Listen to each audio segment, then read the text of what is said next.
अब मैं दूसरा सिद्धांत पढ़ा रहा हूं इसमें सामाजिक विकास में, इकोलॉजिकल मॉडल, ये भी इंपॉर्टेंट। ब्रॉनफेन-बेनर, ब्रॉनफेन-बेनर का कौन सा मॉडल है?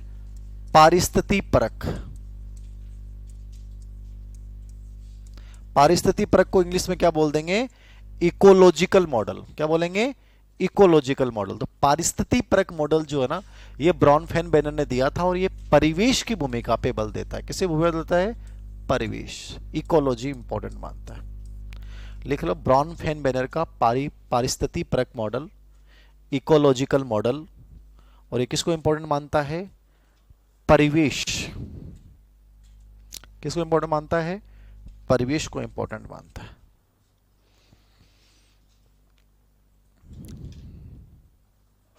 किसको महत्व मानता है? ये परिवेश को।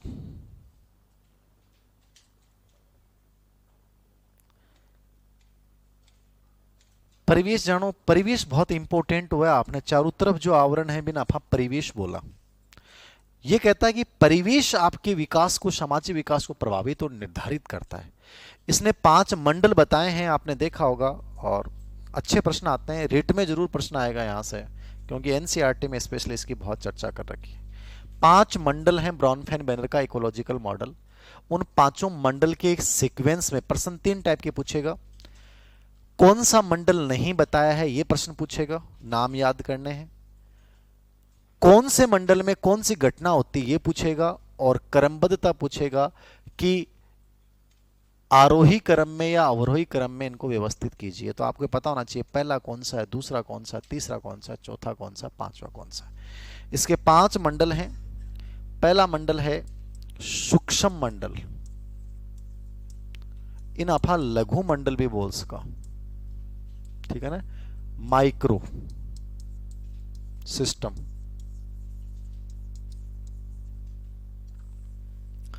फिर है मध्य मंडल, इन अफा बोला मेसो सिस्टम।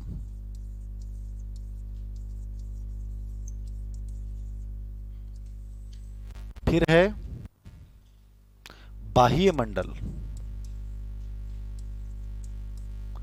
एक्सो सिस्टम।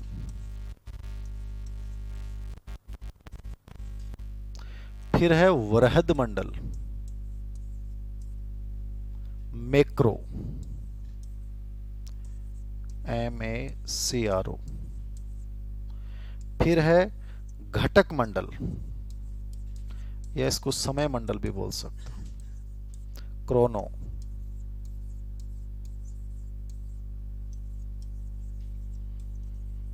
ये 5 मंडल हैं, याद रखियो। पांचवा को अर्थ भी पता होना चाहिए। सूक्ष्म या लघु मंडल, मध्य मंडल मेसो सिस्टम, बाह्य मंडल एक्सो सिस्टम, वृहद मंडल मैक्रो, घटक या समय क्रोनो सिस्टम। क्रोनो, मैक्रो, एक्सो, मेसो, माइक्रो। सूक्ष्म या लघु मंडल माइक्रो सिस्टम, मध्य मंडल मेसो सिस्टम, बाह्य मंडल एक्सो सिस्टम, वृहद मंडल मैक्रो सिस्टम, घटक या समय मंडल क्रोनो सिस्टम। समझना इनको बस, बहुत इजी सा है। प्रश्न आएगा, रिट एग्जाम दोगे तो उसमें मिलना चाहिए आपको। परिवेश को इंपॉर्टेंट माना है किसने?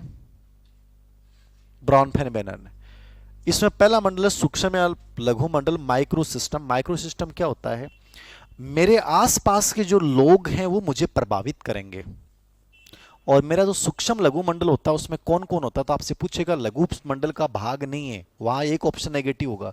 तो लघु मंडल में कौन है? मैं हूं, मेरे मम्मी पापा हैं, मेरे दोस्त हैं, मेरे टीचर हैं और मेरे पड़ोसी हैं। ए पांचों चीज कौन सा मंडल में होगा? लघु मंडल। मतलब आपसे ये पूछेगा लघु मंडल का भाग नहीं है, तो लघु मंडल में क्या क्या भाग शामिल है ये आपको याद रखना। लिख लो, माइक्रो सिस्टम लघु, सूक्ष्म लघु मंडल में, सूक्ष्म या लघु मंडल में लिखो।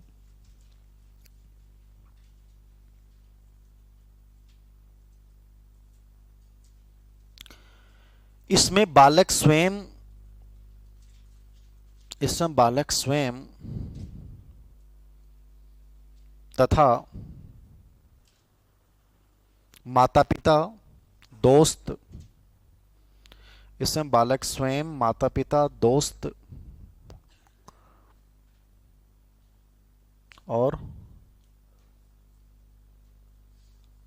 अध्यापक।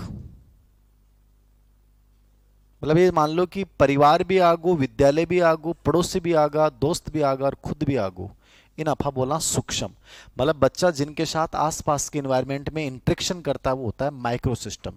तो बच्चा स्वयं है, मम्मी पापा हैं, दोस्त हैं, टीचर हैं, विद्यालय, पड़ोसी, ये जितने भी आ गए वो सब किस में आ गए? सूक्ष्म या लघु मंडल, माइक्रो सिस्टम। कोई दिक्कत है किसी बच्चे को? नहीं यहां तक? मध्य मंडल मेसो सिस्टम क्या होता है बताओ? देखो मध्य मंडल जो मेसो सिस्टम हो ना वो अम जगह थान में कारक बताएं बाक का आपसी संबंध से मिलकर बने। जहां मम्मी पापा को टीचर से रिलेशनशिप होगो, टीचर के साथ अगर बातचीत कर रहे हैं, ठीक है ना, तो विद्यालय और घर का जो संबंध हो गया वो सिस्टम कौन सा हुआ? मेसो सिस्टम, ठीक है ना। या पड़ोसिया के साथ कोई संबंध आपनो, ठीक है, तो बात चीजा को आपस में जोड़ांगा बिन के बोलांगा मध्य मंडल। तो लिख लो लघु मंडल के आपसी संबंधों से मिलकर बनता है, लघु मंडल के आपसी संबंधों से मिलकर बनता है, लघु मंडल के आपसी संबंधों से मिलकर बनता है,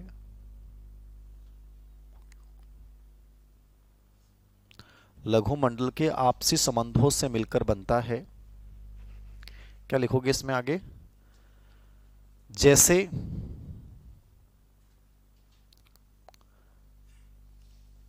परिवार और विद्यालय का संबंध, परिवार और विद्यालय का संबंध, ये कौन सा सिस्टम हो गया? मेसो। समझ में आ गया मध्य मंडल क्या है? मध्य मंडल इतना सही है कि जो आप लोग सूक्ष्म मंडल, लघु मंडल है, बिग का आपसी जो रिलेशनशिप है बन अफा के बोलांगा मेसो सिस्टम। ये जो बाह्य मंडल है ना, एक्सो सिस्टम, ये क्या होता है? प्रश्न पूछेगा, ये सब याद होने चाहिए। इसमें बच्चा स्वयं नहीं होता, एक चीज तो याद याद। कौन से मंडल में? बाह्य मंडल में बच्चा स्वयं नहीं होगा। कौन होगा? मम्मी पापा का कार्यस्थल, बड़े नौकरी कर रहे हैं, मम्मी पापा को ट्रांसफर होगो, कौन सा मंडल में आओगे? बाह्य मंडल में, क्योंकि बीच से भी बच्चा पर तो प्रभाव पड़ेगा, ठीक है। बच्चा उसमें शामिल नहीं है, लेकिन मम्मी पापा का वर्क प्लेस क्या है? वर्क प्लेस पे मम्मी पापा का झगड़ा हो गया, प्रिंसिपल बड़ो खड़ूस है, खड़ूस नहीं है, जो भी है, खड़ूस नहीं ज्यादा मिल रहा है आजकल, खड़ूस जेंट्स लिबरल हो गए। ये नेचुरल प्रोसेस है।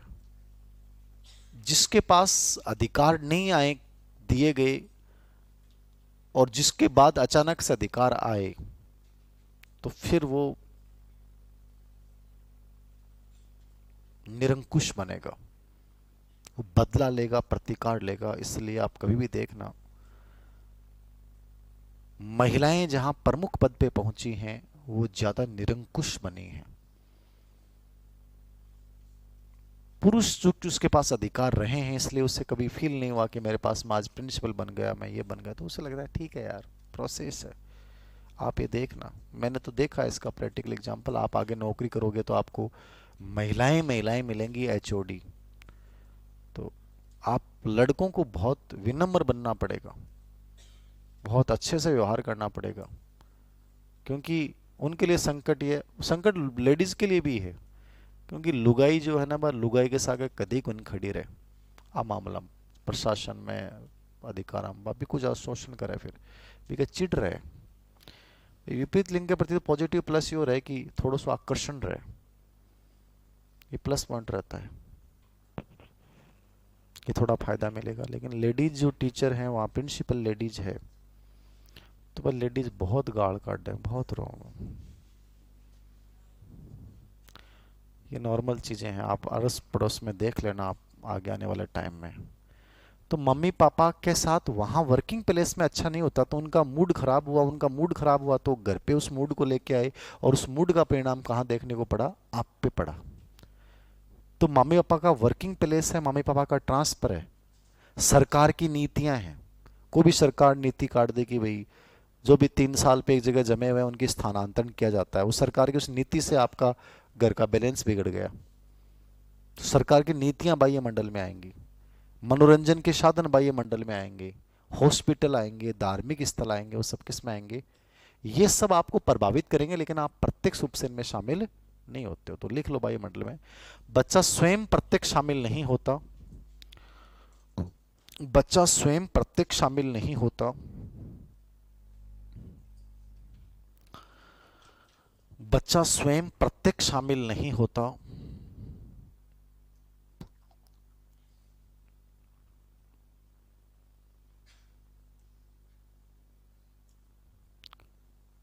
जैसे माता पिता का कार्यस्थल,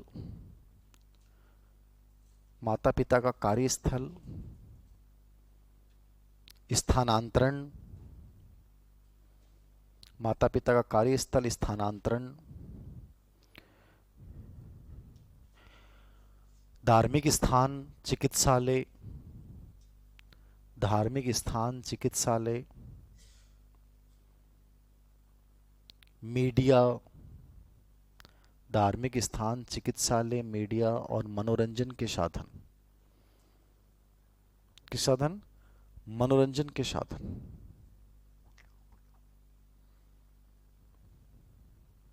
ये किस मॉडल में आएंगे? बाह्य। लिख लिया? इंपॉर्टेंट है, सब याद रखना, जितने भी नाम लिखा है इनमें से किसी प्रश्न आ जाएगा। वरहद मंडल मैक्रो सिस्टम क्या होता है? इसमें सामाजिक सांस्कृतिक रीति रिवाज और परंपराएं आएंगे। तो लिख लो सामाजिक सांस्कृतिक रीति रिवाज और परंपराएं, सामाजिक सांस्कृतिक रीति रिवाज और परंपराएं, सामाजिक सांस्कृतिक रीति रिवाज और परंपराएं, सामाजिक सांस्कृतिक रीति रिवाज और परंपराएं किस मंडल में आएंगे? वरहद मंडल।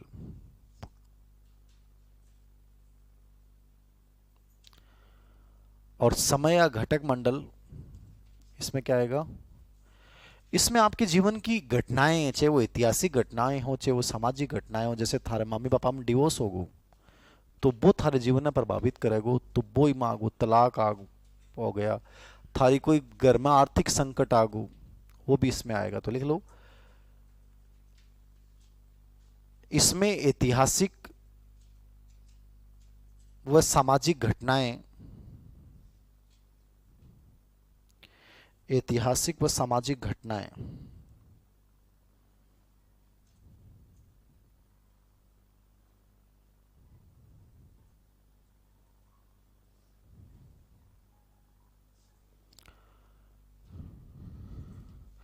ऐतिहासिक व सामाजिक घटनाएं जैसे विवाह विच्छेद, तलाक लिख लो, जैसे तलाक।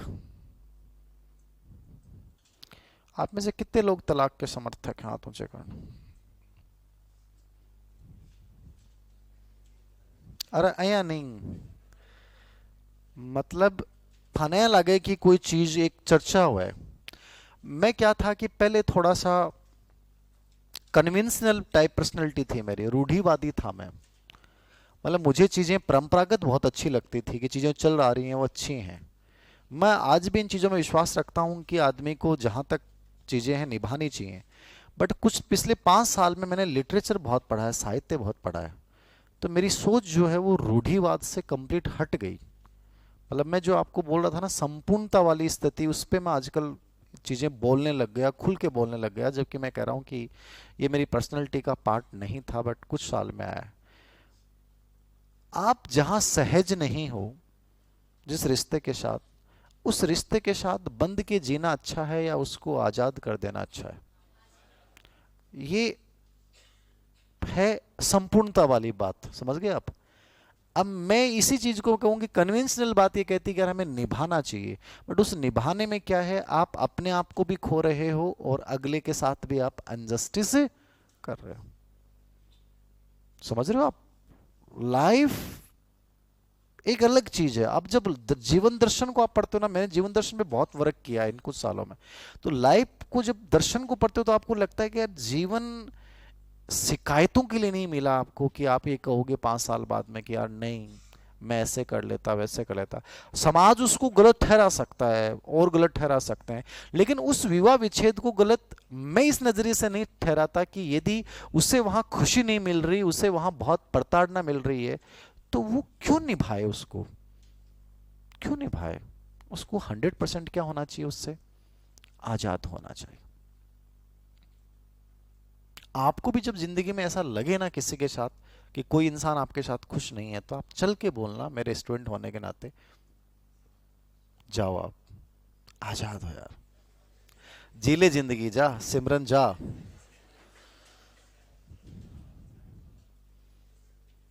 घटक मंडल समझ में आ गया?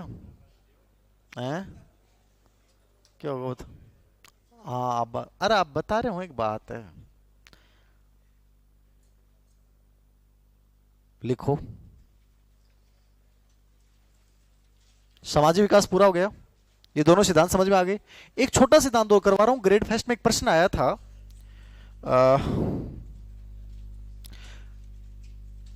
जे मैकिनन, इन्होंने 2 से शायद 9 वर्ष है, 2 से 9 वर्ष के बच्चों पे अध्ययन किया। वर्ष के बच्चों पे क्या किया इसने? अध्ययन किया। और अध्ययन करने के बाद इसने 4 कैटेगरियां बनाई। कौन कौन सी? प्रत्याहार, ये प्रश्न आया था ग्रेड फर्स्ट में। प्रत्याहार, समानुरूप, समानुरूप मतलब कन्फर्मिंग,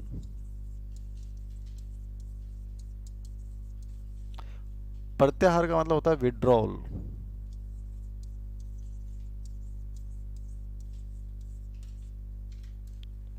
विड्रॉल। तीसरा होता है हीन, इवेसिव, और चौथा होता है सावधान, कॉशंस। ये कहता है 4 प्रकार के बच्चे होते हैं। इसने कितने वर्ष के बच्चों पर अध्ययन किया? 2 से 9 वर्ष। पहला इसने बच्चा बताया, वो बताया प्रत्याहार। इनका अर्थ समझना, प्रश्न आएगा अच्छे वाला, मिलान वाला प्रश्न आएगा। प्रत्याहार मतलब विड्रोवल बच्चे, विड्रोवल मतलब भाग जाने वाले, समझ रहे हो आप? मतलब ये जब भी लाइफ में चुनौती आती है तो ये क्या करते हैं? भाग जाते हैं, समझ रहे हो आप?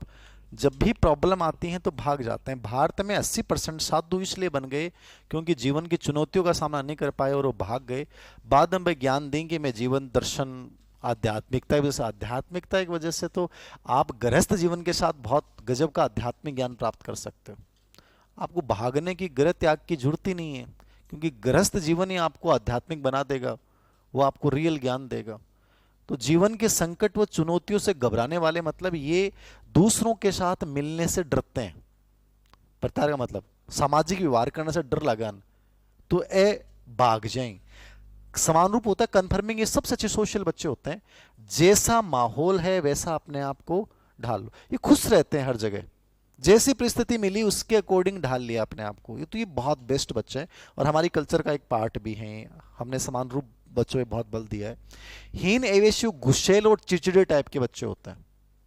और जो सावधान बच्चे होते हैं, आपा कई बार एक वर्ड बोला, वो मतलब में सावधान है आपके, मतलब में सावधान मतलब आपको काम काट ले रहे, मतलब बताओ क्या मतलब होएगा? शुरुआत में तो संकोच फील करे, है ना, झिझके, और धीरे लगे कि वो आदमी हमारे लिए फायदेमंद है, जना मड़ो जाके संबंध बना ले, रिलेशनशिप बना ले। तो शुरुआत में तो थोड़े शंका करते हैं, धीरे धीरे बाद में उसके साथ सहज हो जाते हैं। तो इनको बोलते हैं सावधान। तो अब हम मतलब में सावधान वर्ड एक बोला, वो इसके संदर्भ में बोलो जा, तो लिख लो। प्रत्याहार का मतलब सामाजिक संबंधों से दूर भागने वाले। प्रत्याहार बच्चे कौन से होते हैं? सामाजिक संबंधों से दूर भागने वाले बच्चे, सामाजिक संबंधों से दूर भागने वाले बच्चे। ये कन्फर्मिंग बच्चे होते हैं, ये विड्रोल बच्चे होते हैं। विड्रोल का मतलब भाग जाओ, मैदान छोड़ दो। समान रूप कन्फर्मिंग, ए हुए जैसी परिस्थिति है उसके अकॉर्डिंग ढाल लेना, लिखे ना। समान रूप क्या होते हैं? परिस्थितियों के अनुसार अपने आप को बना लेना, परिस्थितियों के अनुसार अपने आप को बना लेना। जैसी परिस्थिति है वैसा बना लेते हैं। कौन से बच्चे होते हैं? अब इन पे एग्जाम्पल कोई भी बना देगा, इनका अर्थ समझ में आना चाहिए। मेन चीज के मीनिंग समझ में आ गई तो चीज अपने आप होगी थारी। मीनिंग समझ में नहीं आया तो दिक्कत नहीं हुआ, थोड़ा रिलीवेंट करोगे, चीज़ों पे एनालिसिस करोगे तो चीज़ें बहुत अच्छे से कवर कर लोगे। तो ये जैसी परिस्थिति होती है वैसे डाल देते। सबसे अच्छे बच्चे किसको कहोगे आप? कन्फर्मिंग बच्चे को कहोगे, सबसे बढ़िया बच्चे हैं, क्योंकि जैसी परिस्थिति होती है वैसे बना लेते हैं। हीन बच्चे क्या है, इवेसिव क्या है, गुस्से चिड़चिड़े अजीब से रहते हैं। आफान बुस्सेडा गैस का, गुस्से हुए बच्चे लिखो, चिड़चिड़े गुस्सेल। ये बुस्सेडा मत लिखो देवियों, गुस्सेल और चिड़चिड़ा लिख लो, गुस्सेल और चिड़चिड़े बच्चे।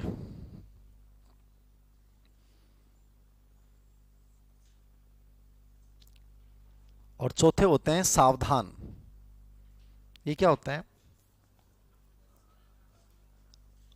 प्रारंभ में संकोच रखने वाले बाद में संबंध बना लेते हैं। प्रारंभ में संकोच रखने वाले बाद में संबंध बना लेते हैं। प्रारंभ में संकोच रखने वाले बाद में क्या बना लेंगे? संबंध। किसके साथ? कोई भी आओ चे, अनफायदो दिखनो चे। प्रारंभ में संकोच दिखाने वाले बाद में संबंध बनाने वाले।